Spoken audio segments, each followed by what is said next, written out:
Olá, gente, tudo bem? Eu sou o Leonardo Souza e este é o nosso podcast Educação Eleitoral.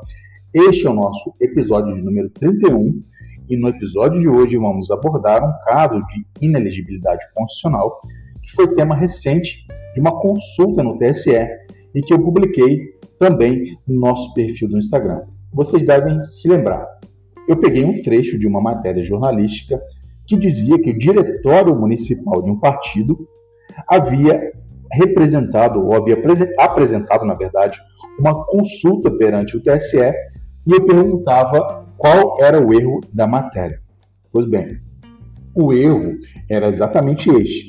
O diretório municipal não tem competência para apresentar consulta, tanto no TSE quanto em TRE, e muito menos em juízo eleitoral, porque este órgão, ou seja, o juízo eleitoral, não tem a competência de responder a consultas, tá bom? Então, é o seguinte, o caso, em tese da consulta, também era muito instigante, né? Tanto que surgiram dúvidas sobre o caso concreto em si, a gente vai falar sobre ele agora.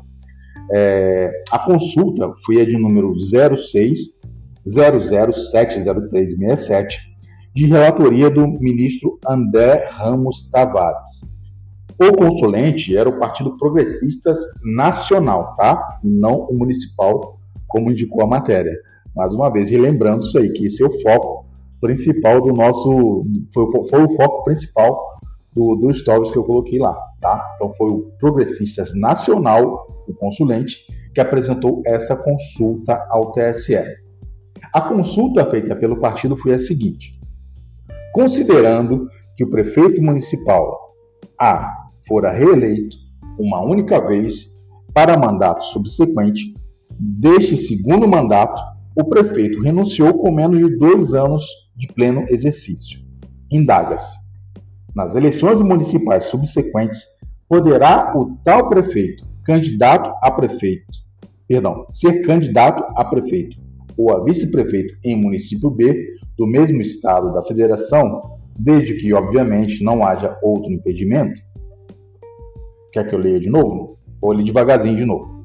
Ou melhor, vou explicar a situação. A situação foi a seguinte, que o Partido Progressistas indagou. O município A teve o prefeito reeleito, certo? E já está no segundo mandato. Neste segundo mandato, ele renunciou com menos de 2 anos de pleno exercício, tá? Foi eleito uma vez, eleito a segunda vez, no segundo mandato, ele renunciou com menos de 2 anos de pleno exercício. A pergunta feita foi a seguinte: nas eleições municipais subsequentes, poderá esse prefeito do município A, que renunciou com 2 anos do segundo mandato, ser candidato a prefeito ou a vice-prefeito em município B? Ou seja, perceba aqui que ele está indagando se ele pode ser candidato em outro município do mesmo estado da federação. A questão foi essa, gente. O que o TSE decidiu sobre o assunto? A consulta ela não foi conhecida, tá? Porque, de acordo com o próprio TSE, a resposta buscada pelo consulente, pelo partido, né, já se encontra na base jurisprudencial da Corte.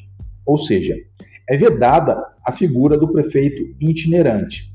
Ou seja, o candidato reeleito, certo, para o cargo de prefeito, não poderá concorrer a um terceiro mandato, mesmo que de vice-prefeito em outro município, ainda que em outro estado da federação, né?